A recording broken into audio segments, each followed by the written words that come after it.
Boa tarde. Hoje é pedido do Dr. Roberto, da Sociedade Brasileira de Micologia, onde estão recolhendo depoimentos no programa Inspirando Novas Gerações de Micólogos. Estamos aqui com a doutora Vera Bononi. Então, estamos aqui para entrevistá-la. Eu, que sou Vera Vitali, fui orientada da doutora Vera, como a Adriana Gugliota também. Nós duas fomos orientadas ao mesmo tempo e cada uma numa área de conhecimento da doutora Vera Bononi. Então, Vera, para começar a nossa conversa, então conta para nós como é que você começou a se interessar pelo mundo dos fungos, pela micologia. Eu acho que eu posso dizer que foi assim, paixão à primeira vista, né? Eu estava fazendo curso de biologia. Na época, no colegial, você não tinha nada de fungos. E no primeiro ano de biologia, né, eu tive uma aula com o doutor Adalto Ifo Milanês, que era do Instituto de Botânica, lá na USP, e nessa aula, além da aula teórica, nós saímos depois ao campo. Então, fomos fazer uma coleta, e nessa coleta, quando eu comecei a encontrar os fungos, reconhecer, né, os diferentes grupos, eu fiquei muito entusiasmada, muito apaixonada pela variedade de formas, de cores, né, e conhecendo também depois o ciclo de vida deles. E aí passei a me interessar e fiquei nesse assunto 40 anos seguidos, né? Podemos dizer até que até hoje você trabalha com isso também, um pouquinho, ou se distrai com eles? Hoje só cultivo de vez em quando um pouquinho, né? Para a gente não se afastar totalmente deles, né? E é muito bonito ver eles nascerem, a rapidez com que eles crescem, né? Então, isso entusiasma e me mantém um pouco em contato com os fungos. E, Vera, como que você depois deu continuidade? Porque lá você fazia biologia na Universidade de São Paulo e não tinha micólogo, né? Tanto que convidaram o doutor Adalto para dar a aula de fungos, né? E aí, como que você deu continuidade a isso para fazer estágio? Como é que você daí ingressou realmente na pesquisa de fato? Eu tinha tido também aula de ecologia e procurei, então, o Leopoldo Magno Coutinho, que era professor de ecologia, e falando a ele que eu gostaria de fazer um estágio na ecologia. Ele falou, não, aqui está muito cheio de gente, tem muito aluno aqui, por que você não vai no Instituto de Botânica, que eles lá sempre estão procurando estagiário, e lá tem um grupo especializado em fungos, você poderia ir lá ver como é que era. Aí eu fui até o Instituto de Botânica, desci lá na portaria 1, lá no meio do jardim, né, me disseram onde era a micologia, eu subi a pé, e chegando lá em cima eu encontrei a doutora Eneida, né, Fidalgo, e aí conversando com ela falou, fica assim aqui, a gente gostaria, né, de ter mais estagiário, e eu comecei então a fazer o estágio com a doutora Eneida. Depois, quando ela faleceu, foi um acidente, eu passei a ser orientada pelo doutor Oswaldo Fidalgo, que era o marido dela, né? E aí eu fui tocando na área de micologia, né? Trabalhei com taxonomia de Basidium micetus, com fungos apodrecedores de madeira na época, e depois enveredei para os cogumelos comestíveis, quando houve problema, né, que o Banco do Brasil não sabia como financiar ou o que financiar para os produtores, e aí então passei a me interessar pelos cogumelos comestíveis, né? Pedi uma bolsa e fui para o Japão, né, que era, na época, o centro onde havia mais pesquisa sobre o assunto, e daí fui levando, né, um assunto puxa o outro, e a gente foi passando por diversos campos da micologia. Então, Vera, nesse período todo, quais foram os momentos mais interessantes ou mais sugêneres que te causaram, assim, marcaram a sua carreira? Eu acho que todo biólogo, né, as coletas são os momentos mais emocionantes, né, porque você encontra coisa nova, tem oportunidade de conhecer lugares novos, né? Então, eu tive oportunidades, na época ainda era possível, de viajar por todo o Brasil, né, e fazer coletas, e foi bastante interessante. Eu participei de um programa que chamava Flora Brasileira, e então tinha estrangeiros, eu viajei por toda a região da Amazônia, junto com o micologista Don Reynolds, né, do Museu de Los Angeles, e mais outros botânicos que faziam parte da equipe. E foi muito interessante essa viagem, né? Foi para adquirir conhecimento, ver gente nova, ver coisas novas. Eu lembro de que ia acampando lá no meio da Amazônia. Um dia eu acordei e dei com um índio parado ali na minha frente. E aí ele falava qualquer coisa e estendia a mão. Aí eu acabei entendendo que ele queria a minha lanterna, né? E depois ele queria as pilhas. E então aí eu perguntei para quê, e era para caçar, porque eles com a lanterna imobilizavam os animais com a luz, né? E era mais fácil a caça, né, dos bichos. Então foi interessante, vários momentos bem interessantes. E assim, mestrado, doutorado, você fez na linha de taxonomia. Inicialmente, você começou a trabalhar com diversidade, com taxonomia, especificamente com que grupo que você gostava mais, o que você foi trabalhar, ou como foi essa escolha, Vera? Eu comecei trabalhando com taxonomia de basidiomicetos e mais o grupo das iddináceas, porque até aquele momento ninguém no Brasil tinha estudado aqueles fungos que tinham aqueles dentinhos. Então, era, né, vamos dizer assim, começar um campo novo, e eu trabalhei muito, né, com iddináceas de modo geral no mestrado e com estequerino, né, um gênero no doutorado que eu fiz para todo o Brasil. Eu lamento que hoje esses trabalhos, essas teses, né, não estão no computador, na internet. Então, os novos micólogos que começam ignoram esse pedaço e começam do que está na internet para frente. Então, a gente sente bastante, né, que um trabalho que você fez, como não havia internet, ficou meio esquecido, né? É difícil a pessoa entrar no banco de teses e procurar os trabalhos. Muitos ficam menos acessíveis, né? E as pessoas, os novos, acabam se atendo aí aos PDFs, que são realmente mais acessíveis. Né? Realmente, agora, atualmente, é muito fácil fazer uma revisão bibliográfica de qualquer assunto. Acho que nós três passamos pela época do Abstract, que eram bibliotecas de verdadeiras bíblias com letras minúsculas que você tinha que procurar por autor, um por Sim. Eu era alérgica a ácaro, eu vivia me coçando com aquela coisa terrível. E a gente acabou perdendo as coisas que foram antes do evento computador, né, dos PDFs. Sem dúvida. Vera, pelo que eu vejo, a Adriana ela seguiu contigo a sua linha de taxonomia. Uhum. Eu entrei numa área e quando eu fui te conhecer, falaram, como você vai falar sobre fisiologia de fungos com uma taxonomista? Eu falei, uai, mas o que eu li sobre ela foi sobre isso, né? Por que você quis se meter numa coisa tão nova que eram os basidiomicetos na biorremediação? E o que você pensa disso atualmente? Bom, sempre entrar em coisas novas, né, é desafiante. Você fala, vamos ver o que eu consigo, o que já existe, se a gente acrescenta alguma coisa ao conhecimento existente na época, né? E essa parte de biorremediação era realmente desafiante, porque até aquela época só se falava em biorremediação por bactérias. Então, as bactérias eram conhecidas e os fungos praticamente não tinha nada. Até se dizia, se achava alguns autores que diziam, com fungo não adianta mexer porque você não vai ter resultado nenhum.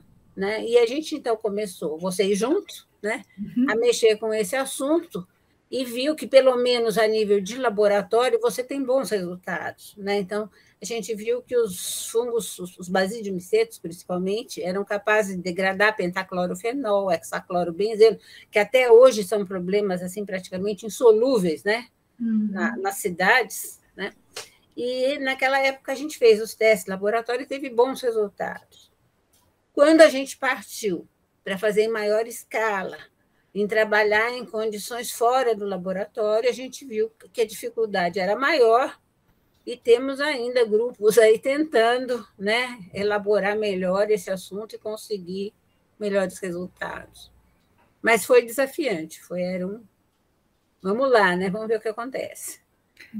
Mas Eu lembro que quando eu entrei, né, para fazer estágio, também comecei desde a iniciação científica com a Vera na linha de taxonomia, mas eu lembro que naquela época, além dessa linha, né, que o Instituto de Botânica, na época, né, atuava fortemente, né, que era de biodiversidade, ainda tinha lá uma pesquisa muito forte em cogumelos comestíveis, né, isso veio da época que o Instituto era vinculado à Secretaria da Agricultura, então por isso que tinha uma pesquisa mais voltada para esse viés, porque foi também muito forte a atuação do Instituto, né? A sua participação nessa linha dos cogumelos comestíveis, né, Vera? Conta um pouquinho para a gente do que foi essa pesquisa, do que se fazia nessa época.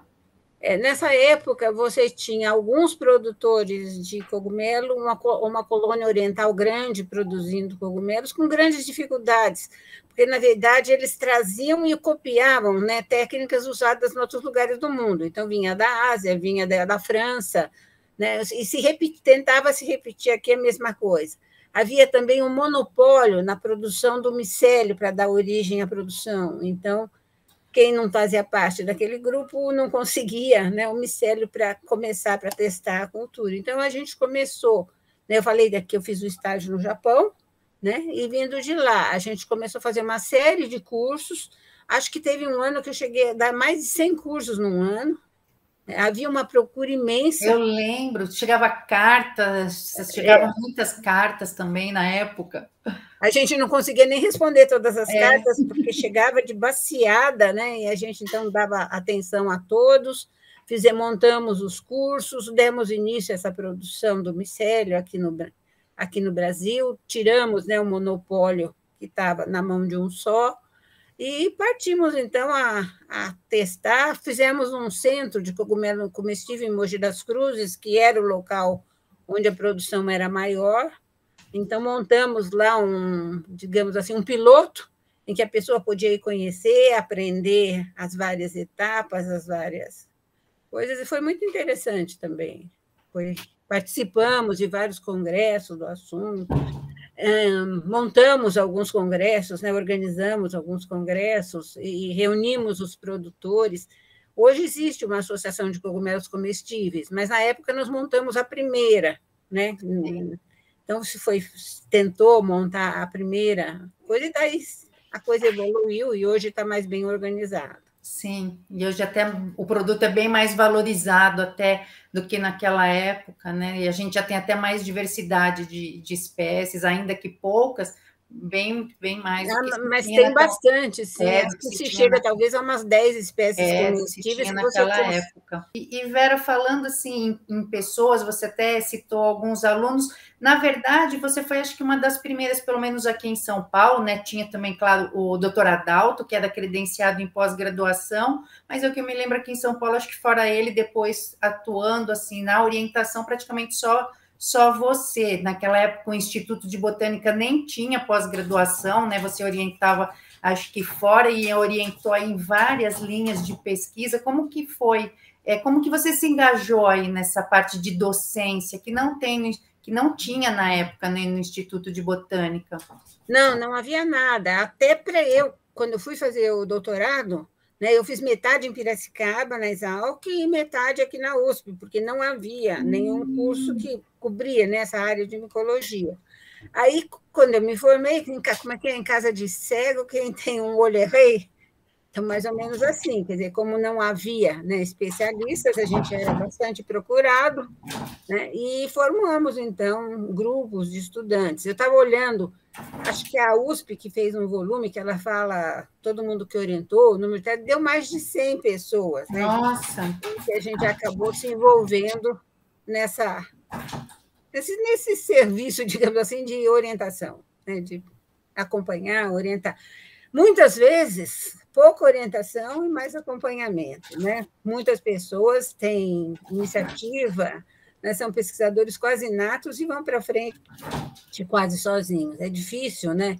Você pegar um mais demoradinho, mais lentinho. Em geral, posso dizer que a maioria dos alunos que passou por mim foram alunos muito bons, muito interessados e que acabaram descobrindo seus próprios caminhos. E você orientou em várias linhas, né? Porque, olha, eu fiquei na taxonomia no mestrado, mas também acabei atuando na parte de biorremediação, né? No doutorado, que, né, nós fizemos aquela pesquisa com descoloração de efluente têxtil.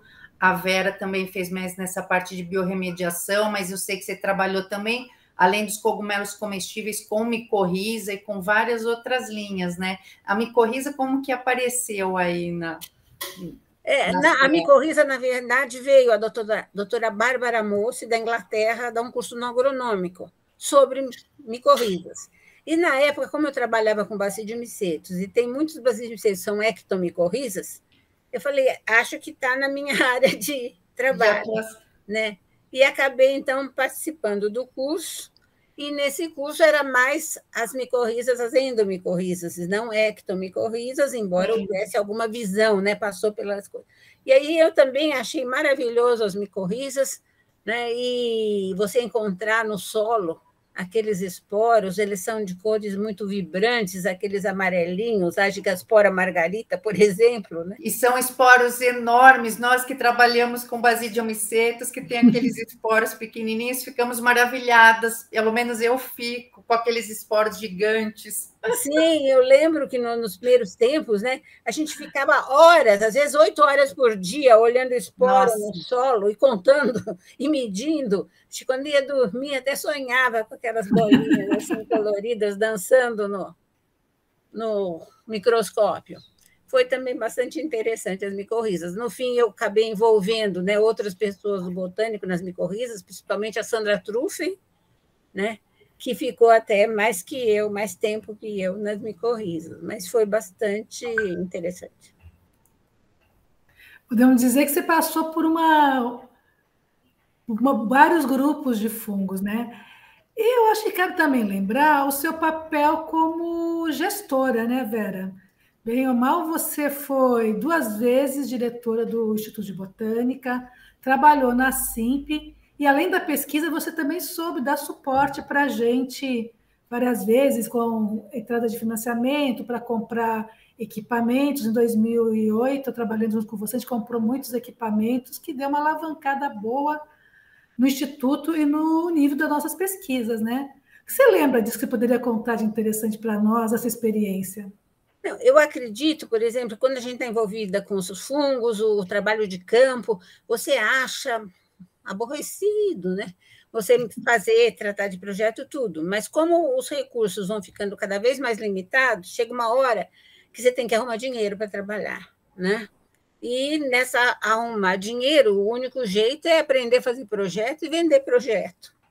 Então, a gente partiu, né, para a elaboração de projetos, para tentar vender esses projetos. E aí percebi que, ocupando cargos, né, na administração pública, você teria mais chance, né, de ter acesso a esses recursos, não só para a gente, mas para outros pesquisadores também.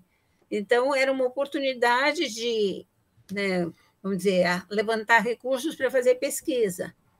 E, com isso, você acaba se envolvendo na parte administrativa, né? Você acaba tendo também relações mais com políticos, né? Dos quais você precisa manter uma boa relação, porque se não tiver também, você não consegue recursos para trabalhar, né? E nisso me levou, então, a participar da administração mesmo, seja do Instituto, seja até da Secretaria do Meio Ambiente. Né? Teve um tempo que eu fiquei de secretária adjunta de Meio Ambiente, na época em que era a Estela, o Fábio Feldman, e trabalhei, então, em outros projetos, né? Lembra Guarapiranga, por exemplo, né? Com recursos internacionais, e acabei envolvida e gostando também. Né? Uma vez que comecei com uma vontade, mas acabei reconhecendo a importância, né? E valorizando essa parte de conseguir recursos e poder tocar projetos sem estar preocupado com cada plaquinha de Petri que a gente acabava comprando com dinheiro do bolso para não parar a pesquisa. Então, você comprava um corante um dia, no outro dia uma placa de Petri, no outro dia a gilete você trazia da sua casa, porque não tinha bisturi, e assim ia indo. Então, realmente, eu hoje valorizo essa parte também de administração de pesquisa.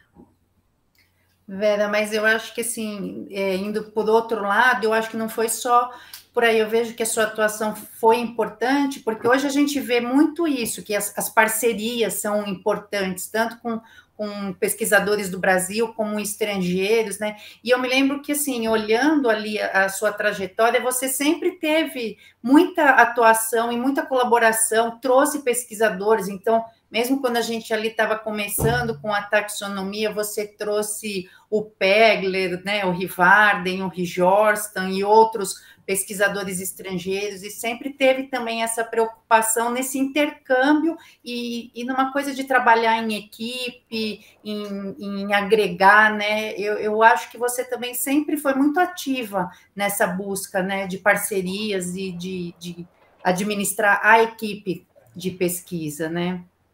Sem dúvida, ainda mais se você lembrar, como ela disse, que não tinha nada no computador, você precisava ter uma informação de outro pesquisador, você escrevia uma carta, esperava a carta chegar lá, esperava a resposta. Aí você queria um trabalho, era mais outra carta. Aí a gente ainda mandava o dinheiro, lembra, para o Xerox? Mandava dinheiro para vir o trabalho em Xerox. Então, havia muita dificuldade de comunicação entre os pesquisadores, principalmente de fora do Brasil. No Brasil havia poucos micologistas, não tinha com quem conversar muito aqui, então a gente, né, procurava pesquisadores de fora, eles sempre, em geral, atendiam muito bem, acabavam se interessando de vir ao Brasil, de dar cursos, né, de participar de projetos aqui. Então, realmente, eu, vamos dizer, investi parte do meu tempo, mas investi com prazer até, não foi uma coisa desagradável, né? Conheci pesquisadores muito interessantes, inteligentes, e é bom participar do grupo, né? Trabalhar em conjunto, e então houve essa oportunidade, movida por uma necessidade da época, né? Da dificuldade de comunicação, e foi muito bom esse pedaço. Né? Até eu acho que eu sempre incentivei também, né, meus alunos a que procurassem contato, que mantivessem contato com outras pessoas, com outros especialistas, seja daqui, seja de fora. Não, é super importante, né? Hoje a gente sabe que as pesquisas, ainda mais que são cada vez mais interdisciplinares, né? E você fortalecer a pesquisa e o grupo de pesquisa, realmente é bastante importante mesmo, Vera. E com todos esses contatos, vai enriquecendo também, né? Vai ampliando a tua área de atuação e vai dando mais suporte e abrindo horizontes de verdade, né? Vera, e como é que você vê a nossa situação atual? Você viveu uma fase difícil também, né? Nunca houve tranquilidade, nós sempre tivemos que correr atrás de verbas, de conseguir colocar os laboratórios para funcionar. Podemos dizer que os micólogos são muito bem intencionados e querem fazer acontecer, né? Que a gente não desiste fácil. E o que você avalia do nosso momento atual? Eu acho que o momento atual, né, é difícil para todos, né? Você tem, hoje mesmo, no rádio eu ouvi que foi feito um corte imenso na área de tecnologia e CNPq, ciência e tecnologia, mas acho que, sei lá quantos, 6 milhões, 90 e tantos milhões, uma coisa muito grande que foi cortada agora, né? E isso aí vai se refletir no futuro, né? Porque menos estudantes terão bolsa, os que têm bolsa ficarão desamparados, né? E sabemos quando vai voltar isso, né? Ouvi nos políticos que o ano que vem vai ser melhor, mas quem garante que o ano que vem vai ser melhor? E você interrompe programas em andamento, você começa do zero outra vez, né? Você vai outra vez formar o estudante, iniciar. Eu costumo dizer que nenhum pesquisador é um pesquisador antes de 10 anos de trabalho, né? Você tem os primeiros anos em que você está se acomodando, né, na área que você escolheu, aprendendo muito, e você vai começar a produzir coisa uns 10 anos depois, né? E não há particular, nada privado, que pague esses 10 anos de formação de alguém se o governo não suporta. Então, a gente está vendo o governo interromper, né, essa parte, tirando orçamento, diminuindo recursos, né? E depois você vê a dificuldade de fazer as coisas. Eu não me conformo, por exemplo, até hoje, né, na vacina da Covid-19. Né? Nós somos totalmente dependentes do exterior para fazer a vacina, embora a Fiocruz e o Butantan invasem, etc. e tal, nós dependemos 100%. E não há necessidade disso. Você está vendo pesquisadores brasileiros trabalhando em outros países, seja em Oxford, seja nos Estados Unidos, trabalhando na vacina, participando desses grupos, e nada aqui no Brasil. Quer dizer, é falta de suporte, falta de um suporte constante.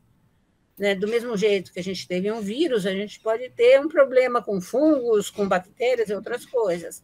E nessa quebra, né, de formação de pessoas, você tem uma visão bastante preocupante do futuro. Com isso, eu não quero dizer que os jovens pesquisadores não devam, né, parar ou não devam tentar. Como a Vera Vitale disse agora, nós somos persistentes, vamos à luta, né? E acho que a gente tem que insistir, porque tem que melhorar os tempos, né? Não é possível, né, fazer a mala e ir embora daqui. Pelo menos não para todos, embora para alguns possa ser. E em relação à micologia, né? Eu lembro de você estar falando até quando começou, nós éramos poucos micólogos, né? Assim, comparando aí por todos esses anos que você atuou na micologia, o que você acha que a gente realmente melhorou? Tivemos conquistas? Porque problemas tivemos e como somos persistentes, fomos conseguindo ultrapassá-los e vencê-los, né? Porque, assim, eu me lembro, Vera, que quando eu comecei, pelo menos no estágio, eu contava nos dedos, assim, quais eram os micólogos que eu encontrava no Congresso de Botânica, né? Porque... É verdade, a gente era, assim, meia dúzia de gatos pingados. Eu falei, se fizesse um congresso de micologia, cabia numa mesa de 6 pessoas, né? Quer dizer, você juntava um pessoal do Recife, aqui de São Paulo, uns 2, 3, né? A gente era muito, muito poucos. E apesar de micologia médica, ia muito para outra linha, né? E aí... Exatamente, tinha mais gente na micologia médica do que qualquer outra área da micologia industrial. O pesado era a parte médica mesmo, porque havia recursos de laboratórios médicos suportando esses trabalhos, essas pesquisas, né?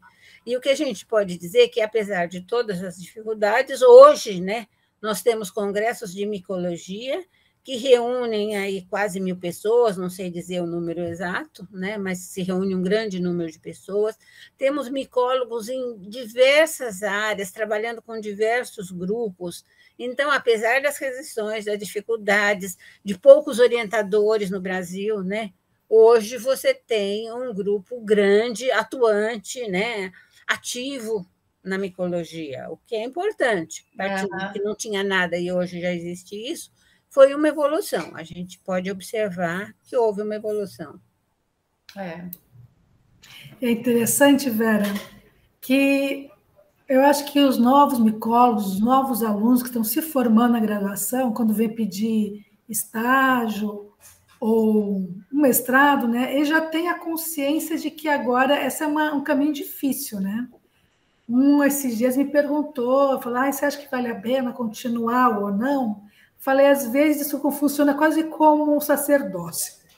Você vai porque você quer, porque você gosta, não vai ser muito por motivo só financeiro ou só retorno, né? Porque no fim a gente tem o nosso retorno, sim.